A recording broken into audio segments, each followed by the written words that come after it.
Thank you. This is my first time here, and I just want to say thank you very much. And I have a question. When the last gentleman said something about strong knuckling it, I have an idea, or have had an idea that was given to me, and it's a for-profit to benefit nonprofits with a component to change consciousness. And I find myself, I have a regular job, I'm nervous. I find myself moving forward on this project and then going and hiding in the closet and then forcing the door open, doing a few steps that feel up river or whatever, and then going back in the closet, so to speak. And well, it's not uncommon to get a glimpse of something. What happens is you find yourself, first of all, you've been sifting and sorting and you're aware of things that could be better in the arenas that you're talking about. Mm-hmm. Lots of improvements are ripe and ready for hatching. Mm-hmm. Mixed metaphor there, but you get what we mean. The egg doesn't really get ripe. But so in that process of being aware of how things could improve, mm-hmm. you launch rockets, and occasionally, without even knowing you're doing it, you accidentally stumble into the vortex. Mm-hmm. Where you all do it at least once a day, where you receive an inspiration, which is a translation of vibration that lights you up and you just mm-hmm. feel it. But you haven't yet spent enough time there, not a big enough percentage. You haven't attuned to that vibration enough that a smooth unfolding occurs to you. So then you lose your place, and then you feel uncomfortable, and then you withdraw from it. Mm-hmm. And in all of that, the words that we've used in the past to describe that is you're just taking action a little too soon. Mm-hmm. Taking action, because when you take action too soon, you often lose your momentum. When you let it not be about the action, but you let it be about the joy of the hatching of the idea. So you're enjoying the idea hatching, but you're not so determined to change the world by jumping into it. Instead, you're allowing it to evolve enough in your own vibration that in time, inspiration will come that will be so strong that nothing could keep you from acting on it. Esther says, Jerry says it too, a lot of you do, that something that you can feel when you're trying to push it mm-hmm. before it is vibrationally ready. But a better way of saying it is push it before you are vibrationally ready. Our friend used knuckling it. Mm-hmm. We say it's like pushing a noodle. In other words, you just can't get it to go because there's no texture and substance to it because it hasn't been framed up enough vibrationally. So just play with it more and decide that you will act on it when you can't stand not to. May I ask you a question? I also have, when you said fear, I have a fear attached to it. If I don't act on it, and this sounds very juvenile, that someone's going to steal that idea and move on it, and then I won't be able to act on it. And it's like a precious baby to me. Well, here's the thing about that.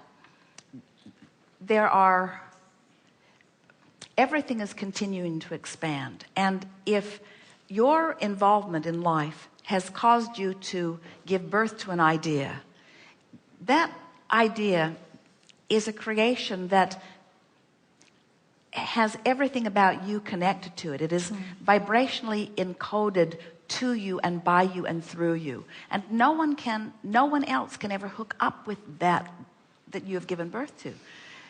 No one can. But the question is, are you going to allow yourself to? I don't know. And of course you are, but your fear that someone else will snatch it keeps you from ever lining up with it. So your fear really isn't about, the feeling of fear doesn't mean that what you're feeling is a valid thing at all. What it means, what fear always means, or any negative emotion, but fear is a strong one, so it gives you a really clear indication.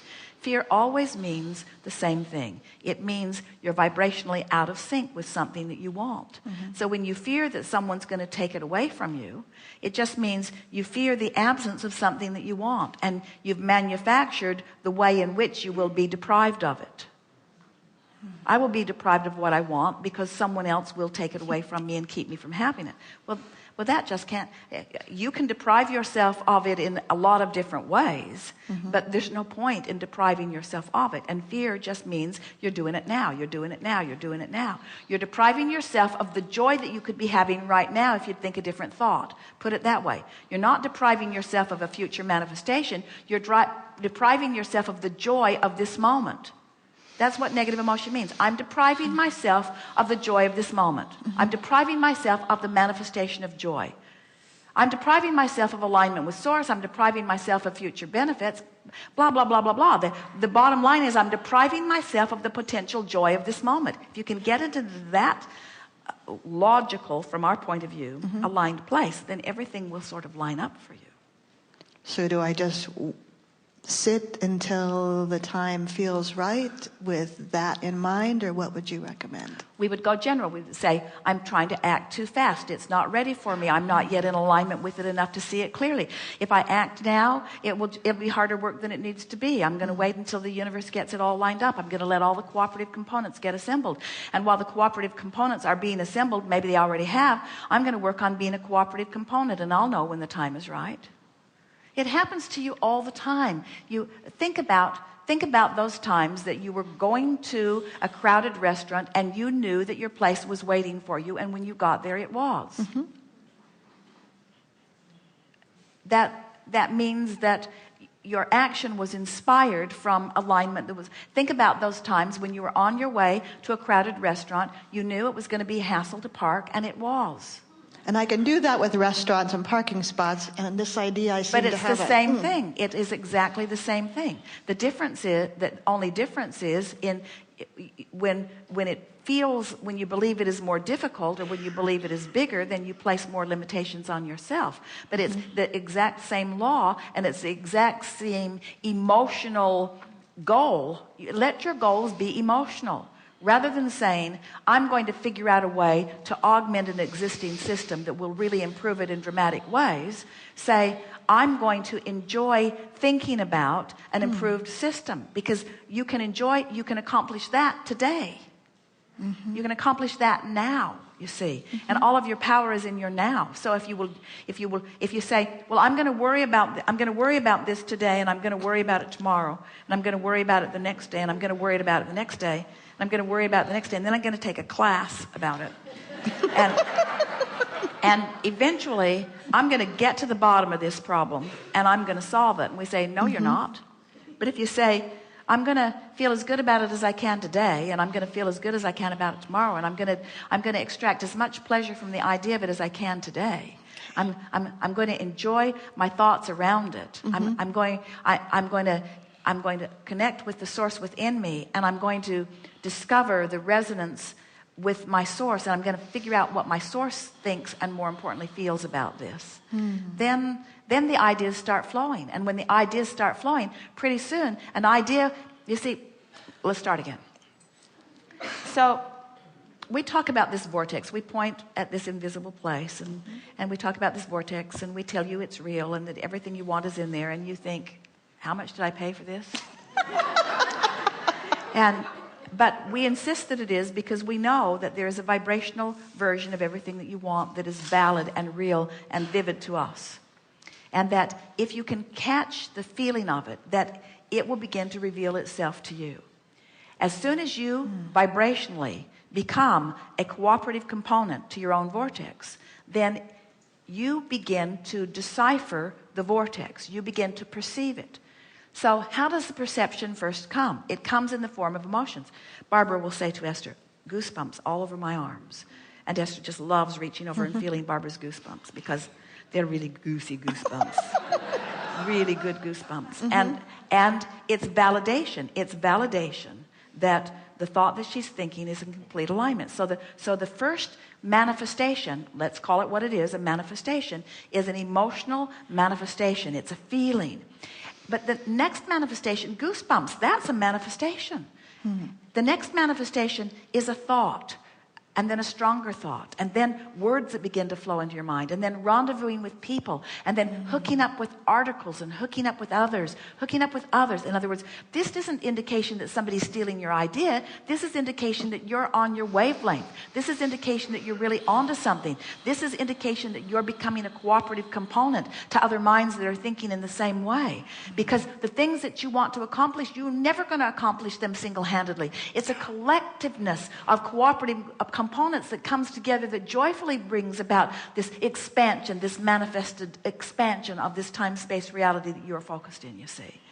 So if you understand that an emotion is a manifestation, and it's enough for you to find that, and it's satisfying, you're willing to make peace with it being only that for a while, we promise you it will evolve to everything else that you want it to be. Everything else that you want it to be. But you have to find the emotion of it first.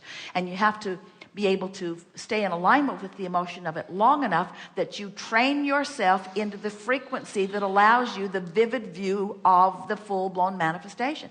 You see, we haven't yet convinced you that you are vibrational beings who are perceiving this reality. What you see with your eyes is your interpretation of vibration. And you say, no, it's not, because everybody else sees it too.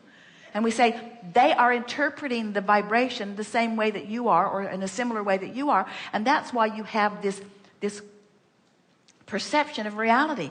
When you dream, do you run in your dreams? Do you talk in your dreams? Mm-hmm. Do you have relationships with other people in your dreams? Do you sit in furniture in your dreams? Do you drive cars in your dreams? In other words, your dreams are manifestations too. And you say, but they're not real. And we say, yes, they are.